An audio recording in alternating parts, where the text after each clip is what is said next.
नमस्कार दोस्तों, आपके अपने YouTube चैनल पर आपका स्वागत है। मैं विनोद फोगला आज आपके लिए लेकर के आया हूँ ITI फोकस इक्विटी फंड। यह NFO, इसके बारे में बात करें उससे पहले आपको एक फोकस फंड का बैकग्राउंड दे देता हूँ कि देखिए, ये 4-5 साल पुरानी कैटेगरी है। इससे पहले फोकस फंड कैटेगरी नहीं होती थी। सेबी के कैटेगराइजेशन के हिसाब से इसमें मैक्सिमम जो है वो 30 स्टॉक्स हो सकते हैं, यानी 30 शेयर इस पोर्टफोलियो में हो सकते हैं। बाज़ार के जानकार ऐसा मानते हैं कि म्यूचुअल फंड में ओवर डाइवर्सिफिकेशन भी कई बार स्कीम्स में हो जाता है, जैसे 50-60 स्टॉक्स होते हैं। लेकिन PMS के अंदर क्या होता है कि कम स्टॉक्स होते हैं, कॉन्सनट्रेटेड पोर्टफोलियो होता है, तो यह एक मिनी PMS की तरह हो सकता है, ऐसा बाज़ार के जानकार मानते हैं। इसमें कॉन्सनट्रेटेड पोर्टफोलियो होने की वजह से अल्फ़ा भी जनरेट हो जाता है। अल्फ़ा ये होता है कि अगर मान लीजिए आपके बेंचमार्क इंडेक्स ने 10% का CAGR रिटर्न दिया और आपकी पर्टिकुलर स्कीम ने अगर 12% का रिटर्न दिया, तो 2% जो एक्स्ट्रा है उसको अल्फ़ा बोलते हैं। यानी फंड मैनेजर उसकी रिसर्च टीम के या कंट्रीब्यूशन से जो रिटर्न एक्स्ट्रा आता है उसको अल्फ़ा बोलते हैं।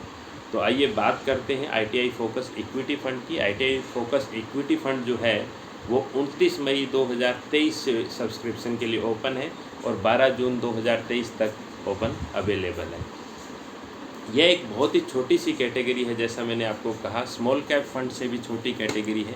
अगर रिस्क रिवॉर्ड पोजीशनिंग के हिसाब से अगर आप इसको देखें तो ये large cap, flexi cap, large and mid cap, multi cap के बाद में फोकस कैटेगरी आती है और इसके बाद केवल मिड कैप और स्मॉल कैप थीमेटिक फंड 3 ही कैटेगरी रहती है। जैसे जैसे आप राइट साइड में ऊपर की तरफ देखते हैं तो रिस्क और रिवॉर्ड, पोटेंशियल रिस्क और रिवॉर्ड जो पोजीशनिंग है वो बढ़ती जाती है, यानी पोटेंशियल रिस्क भी पोर्टफोलियो के अंदर बढ़ जाती है और रिवॉर्ड भी बढ़ने की प्रोबेबिलिटी बढ़ जाती है। अब इस NFO के बारे में समझें उससे पहले आपको एक क्विक रिमाइंडर कि अगर अभी तक आपने मेरे YouTube चैनल को सब्सक्राइब नहीं किया है तो सब्सक्राइब कर लें, क्योंकि हर हफ्ते आपकी पर्सनल फाइनेंस को आसान बनाने के लिए मैं 1 से 2 एजुकेशनल वीडियो आपके लिए लेकर के आता हूँ। अब समझते हैं कि ITI फोकस इक्विटी फंड का पोर्टफोलियो कैसे बनेगा। इसमें क्या है कि 3 तरीके का है, एक तो कोर पोर्टफोलियो, एक अल्फ़ा पोर्टफोलियो और एक इमर्जिंग थीम पे पोर्टफोलियो।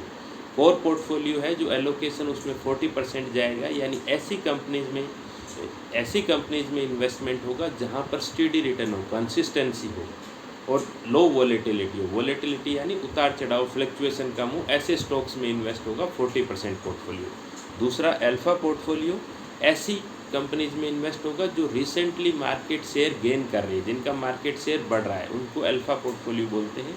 40% एलोकेशन वहाँ पर होगा और 20% ऐसी कंपनीज में होगा जो कि इमर्जिंग थीम है, जिनका लॉन्ग टर्म होराइजन है, 5 से 10 साल का होराइजन है और जिनको अभी अभी ब्रेकआउट मिला है, ग्रोथ गोइंग फॉरवर्ड मिल रही है या मिला है, उन कंपनीज में इस तरीके से पोर्टफोलियो का कंस्ट्रक्शन होगा। अगर मैं ITI फोकस इक्विटी फंड के एसेट एलोकेशन मैट्रिक्स की बात करूं तो इक्विटी के अंदर मिनिमम 65% पैसा इन्वेस्टमेंट होगा, मैक्सिमम 100% तक जा सकता है। लिस्टेड प्रेफरेंस शेयर के अंदर मिनिमम 0% से लेकर मैक्सिमम 10% तक जा सकता है।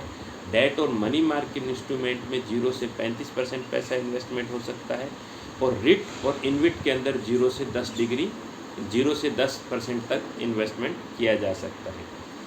अब मैं इस फंड के ITI फोकस इक्विटी फंड के स्नैपशॉट की बात करता हूँ, फंड के फीचर्स की बात करता हूँ। तो यह एक ओपन एंडेड फंड है, जब चाहो आप पैसा निकाल सकते हो, कोई एंट्री लोड नहीं है, लेकिन 1% का एग्जिट लोड है, यानी 365 दिन से पहले अगर आपने पैसा निकाला तो 1% का एग्जिट लोड लगेगा, यानी 1 लाख पे 1000 रुपया।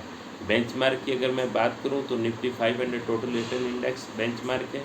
मिनिमम इन्वेस्टमेंट 5000 रुपीज़ का किया जा सकता है। प्लान इसके अंदर डायरेक्ट और रेगुलर दोनों प्लान हैं और दोनों ऑप्शन हैं, ग्रोथ ऑप्शन और IDCW दोनों ऑप्शन है।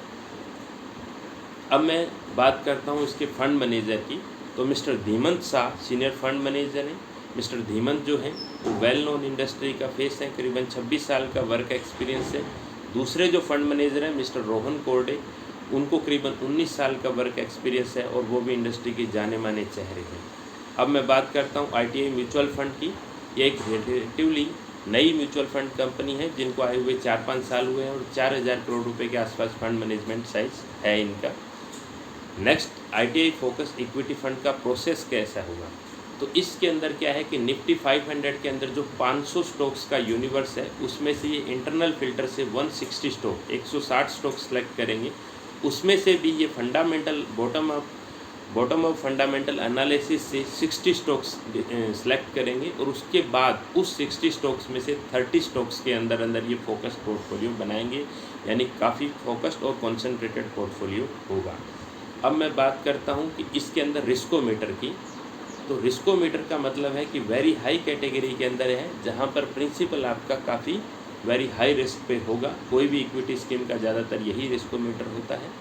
उम्मीद करता हूँ इस वीडियो से आपको एक basic information focus equity fund के बारे में मिल गई होगी। अगर आपका इस NFO का या इस फोकस इक्विटी फ़ंड की कैटेगरी के बारे में कोई सवाल है तो आप मुझे कमेंट बॉक्स में ज़रूर बताइए। और अगर अभी तक आपने मेरे YouTube चैनल को सब्सक्राइब नहीं किया है तो सब्सक्राइब करें और बेल आइकन को दबाना ना भूलें। Thank you.